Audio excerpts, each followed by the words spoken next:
Em 1910, o governo brasileiro assume publicamente a defesa dos direitos indígenas com a criação do SPI, Serviço de Proteção ao Índio. Rondon vê, então, reconhecido oficialmente todo o seu trabalho em prol do índio brasileiro.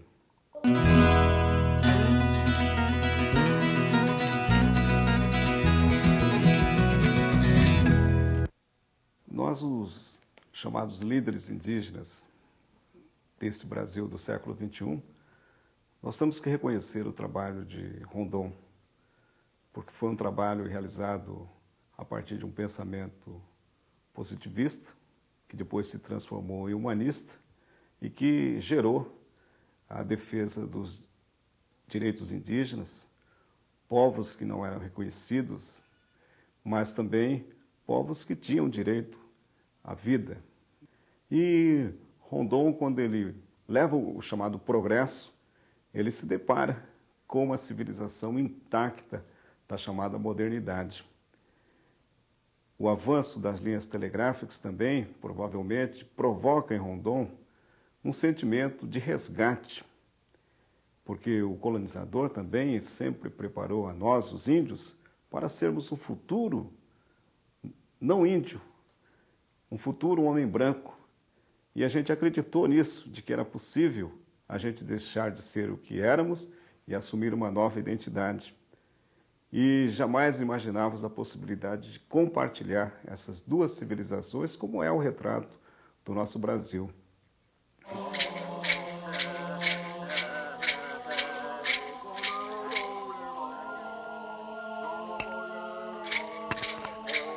Em suas inúmeras incursões pelo Brasil Central e pela Amazônia, Rondon travou contato com várias tribos indígenas.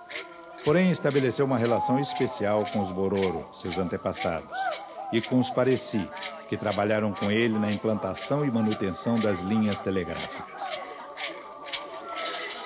Eu me pergunto na minha tese por que será que Rondon teve tanto sucesso no trabalho com os índios Pareci, mais do que com os outros índios. Na perspectiva dos índios, Rondon foi compreendido como um herói mítico. Rondon foi incorporado na cultura dos Pareci. Eu faço essa analogia com o mito de origem dos Pareci. Eles surgem num lugar chamado Ponte de Pedra, que onde depois foi uma estação telegráfica. Então eles saem das pedras através de um grupo de irmãos. E havia um irmão mais velho, o Azarem, que era o irmão que determinava onde é que o povo Pareci deveria morar. E o Marechal Rondon chega no momento em que os índios vivenciam um caos pela invasão dos seringais, e ele, como o herói mítico, também passa a determinar onde é que as pessoas iam morar e redistribuiu o território como fazia o herói mítico. Então ele se estabeleceu como uma espécie de uma chefia Pareci e passa então a proteger os índios. Em Cuiabá, nossa equipe conheceu Simval da Silva Zuazocoeiro, mestiço de uma índia Pareci com um telegrafista de Rondon. Ele nos levou até a estação Pareci, na região central de Mato Grosso, onde nasceu e viveu com um dos muitos grupos de Pareci espalhados pelo estado. Aqui, né, você vê a demarcação de Rondon, que é das 3.680 hectares, aquela parte ali, né, toda aquela parte daí para cá, né, cruza, vai direto para cá, para o sentido leste. Lá ela faz o ângulo, né, sentido norte. E você vê que foi tudo invadido por fazendeiros, né? Ficamos com, desses 3.680 hectares, temos 360 hectares só. Você vê que é onde que colocaram a placa. A placa, você vê que colocaram na BR, né? A divisa, que como se a BR que fosse a divisa dos índios, não é. A demarcação é lá atrás, onde eu mostrei para vocês anteriormente.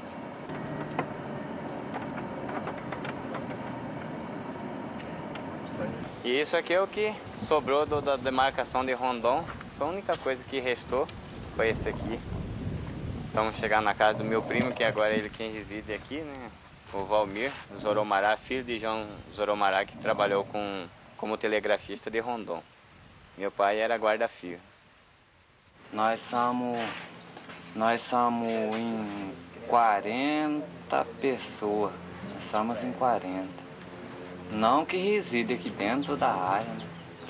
A maioria está para a cidade. Quando começaram a abrir para cá, eles foram saindo. E nós sentimos muito ameaçados, né, pelos fazendeiros. Os fazendeiros ameaçavam muito nós. Próximo ali, ó, aquele casarão lá caído ali, ó.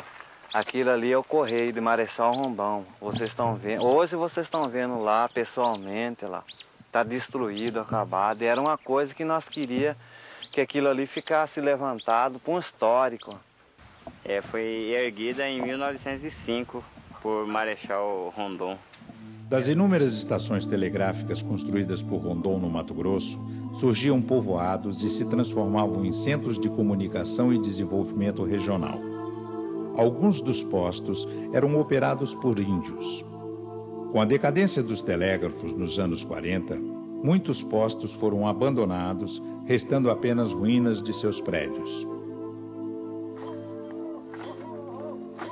Rondon, então, se depara com uma contradição criada pelo homem branco. Tradição ou modernidade?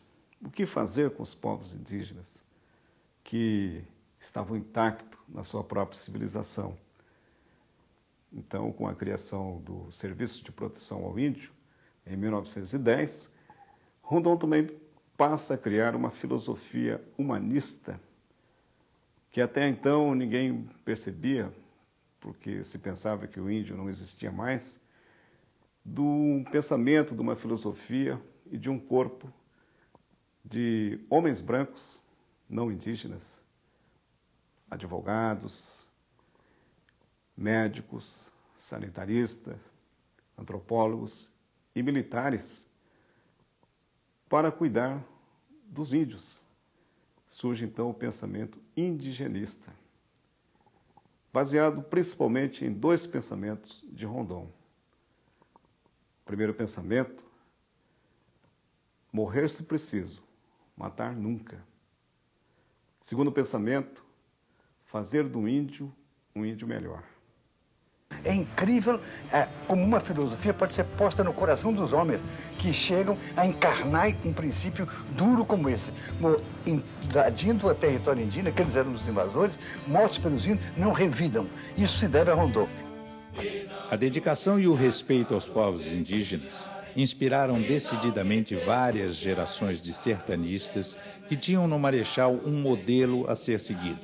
Homens como Darcy Ribeiro, os irmãos Vilas Boas, Noel Núteus, Porfírio Carvalho e Sidney Possuelo assumiram a herança de Rondon, aplicando cada um a seu tempo os ensinamentos deixados nos caminhos abertos por ele. Em especial uma herdeira, esta com reais laços familiares, Elizabeth Amarante Rondon, neta do Marechal, encarna a luta de preservação dos povos indígenas.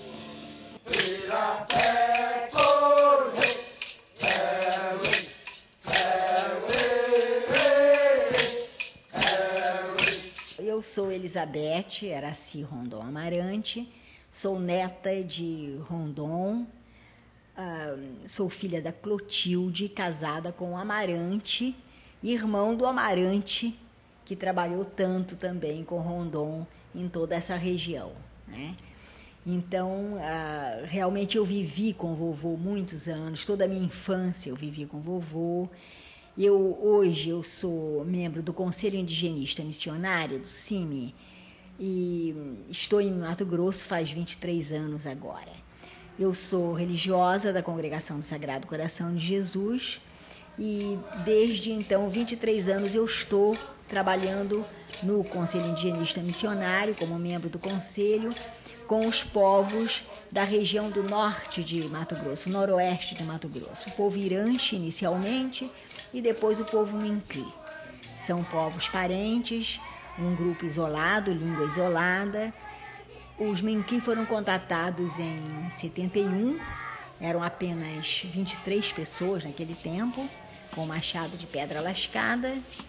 Hoje são 81 pessoas. Dos legados de Rondon, nós do CIMI nos orgulhamos de ter, né, entre os legados mais importantes, uma das suas netas, que foi até vice-presidente do CIMI, que dedicou toda a sua vida, de fato, ao povo indígena Minqui, né, um povo de pouco contato, e que é um símbolo um pouco dessa nova postura, dessa luta junto aos povos indígenas.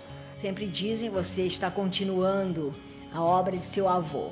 Não estou continuando, mas quem sabe herdei dele, em parte, né, esse amor pelas etnias minoritárias, pelo valor que essas etnias trazem para a nossa sociedade. E quando conheci o Conselho Indigenista Missionário, sim, eu me apaixonei por essa ideia de viver uma vida não só de trabalhar para eles, mas de viver com eles. Acho que isso o vovô nos ensinou sempre desde pequenas, ele que tinha uma origem bororo, terena, esse amor pelo povo indígena, né? Pelos povos indígenas, esse respeito que ele teve por todos os povos ao longo do seu percurso da linha telegráfica, a grande preocupação que ele tinha de conhecer esses povos, de respeitar as culturas, de defender esses povos. O Rondon, ele era uma pessoa que tinha muita visão, né, o relacionamento do Estado com os índios. Ele foi o primeiro, depois de Zé Bonifácio, foi um dos primeiros que disse que é para tratar os índios como se fossem nações aqui dentro, né? Os ensinamentos do Rondon não só atingiram nós também não. A política rondoniana era aquela do Darcy, era aquela do próprio Noé Núteres. Noé adorava o Marechal, né? E o Darcy respeitava o Marechal, porque era o grande homem do índio naquela época, né? Então, uma coisa fantástica. E nós fazíamos o possível para seguir esses líderes, toda a política rondoniana, né? Herói, nosso grande herói, sem dúvida nenhuma, é Rondon, né, por tudo que ele fez na sua época, né, contra tudo e contra todo, que ele inicia todo o movimento que coloca o governo no seu papel de responsável por esses povos. E dentro dessa filosofia de Rondon, a gente também não pode esquecer dos discípulos de Rondon, seja no Exército Brasileiro, seja na Força Aérea Brasileira, seja na Marinha, porque Rondon nasceu das Forças Armadas, se formou como oficial do Exército Brasileiro, mas também o pensamento de Rondon gera novos sistemas, novos parâmetros de filosofia de vida. O Núteus como médico que acompanhava de perto, convivia com a tuberculose que assediou as comunidades indígenas, que matou muita gente. Descobriu, por exemplo, que a gripe, que é tão comum no meio urbano, que muitas vezes não faz mal para quem mora na cidade, mas lá na aldeia a gripe mata. Da mesma forma que os irmãos Vilas Boas, que abandonaram suas vidas em São Paulo, seus familiares, e foram construir uma nova etapa de relacionamento, claro que levando, de alguma maneira, uma nova forma de civilização, mas também aprenderam a respeitar os códigos daquela civilização que estavam lá no interior do Brasil. E os irmãos Vilas Boas, que fizeram uma série de contatos com povos arredios e que possibilitaram aquilo que vai ser a ilha ecológica do Brasil, em pleno centro-oeste, que é o Parque Indígena do Xingu. A gente não pode esquecer de pessoas que fizeram contato com o Chavante, por exemplo, como o Chico Meirelles, e também da nova geração de indigenistas, de sertanistas, que ainda hoje estão lá no meio das matas, vivendo, compartilhando, convivendo e lutando para defender os interesses indígenas, como Sidney Possuelo, que coordena essas ações através da FUNAI. A FUNAI nasce do SPI, criado por Rondon. Então ela herda não somente equipamentos ou isso, aquilo, mas ela herda os homens e as práticas, a filosofia. Então a filosofia, ainda da FUNAI, era a filosofia de efetuar contato, efetuar contato, efetuar contato. Quando você via o índio isolado, ele vive tranquilo, ele vive bem, está no seu métier. Se você faz o contato, ele tem tantas perdas, ele perde por questões de doenças, há uma depopulação muito grande, desaparecem muitos índios. Quando não desaparece a tribo inteira, eles têm uma grande diminuição no seu contingente humano. Se você não faz o contato e os deixa, anos depois você volta lá, eles já não existem mais. Porque as frentes pioneiras da civilização, do desenvolvimento nacional, vão entrando e vão empurrando e vão desaparecendo aqueles povos. E também o trabalho que vem sendo feito ainda hoje, persistentemente, por pessoas como o Carvalho, Porfírio Carvalho, junto aos Waimiri Atuari, na Amazônia brasileira. Me chamaram porque os índios Waimiri Atuari tinham atacado um grupo de funcionários, tinha morto os funcionários, e eu fui chamado para trabalhar, fazer parte da equipe lá.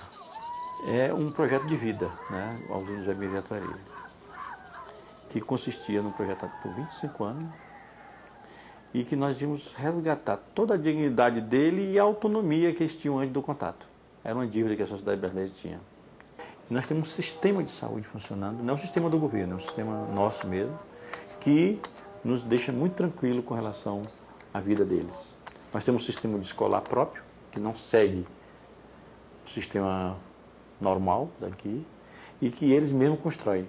Hoje os índios, aqueles 374 que nós começamos em 86, hoje são 925 índios. E esses 925 índios felizes da vida. Esses 925 índios não estão sobrevivendo, estão vivendo. E eles hoje, eu posso dizer sem nenhum medo de ser contestado, são os índios que vivem em melhor situação nesse país. E talvez no mundo. E no meio de todo esse valor de busca da paz, através do diálogo e do respeito mútuo, a gente não pode também se esquecer de um dos mais polêmicos, mas não contraditório, porque tinha um objetivo claro, que foi o professor Darcy Ribeiro. O antropólogo, educador e pensador Darcy Ribeiro foi, dos herdeiros de Rondon, o que mais se empenhou em difundir a sua obra. Durante a longa convivência com o Marechal, Darcy foi seu porta-voz e intérprete. Liderou a campanha por sua candidatura ao Prêmio Nobel da Paz, obtendo adesões irrestritas das mais diferentes áreas da comunidade internacional, em reconhecimento à sua importância para a paz entre os povos. O processo do prêmio foi interrompido com o seu falecimento em 1958. Ao leito de morte, suas últimas palavras, presenciadas por Darcy, foram: amor, ordem e progresso. E ele morreu dizendo as diretivas positivistas: os vivos são cada vez mais dirigidos pelos mortos. Ele morreu dizendo as diretivas do catecismo positivista. E foi para o cemitério São João Batista, no Fuso Sepultado, e eu fiz a oração fúnebre do Rondon. Se o Brasil nada devesse a Conte, que tamanha influência exerceu sobre o pensamento nacional, deveríamos acreditar, ao menos, o haver se conformado à luz dos princípios morais de sua filosofia, a mais rica, a mais coerente, a mais enérgica e a mais generosa personalidade jamais criada pelo povo brasileiro. No terceiro e último programa, vamos ver como os povos indígenas e seus líderes estão se organizando para defender suas culturas e os seus direitos fundamentais.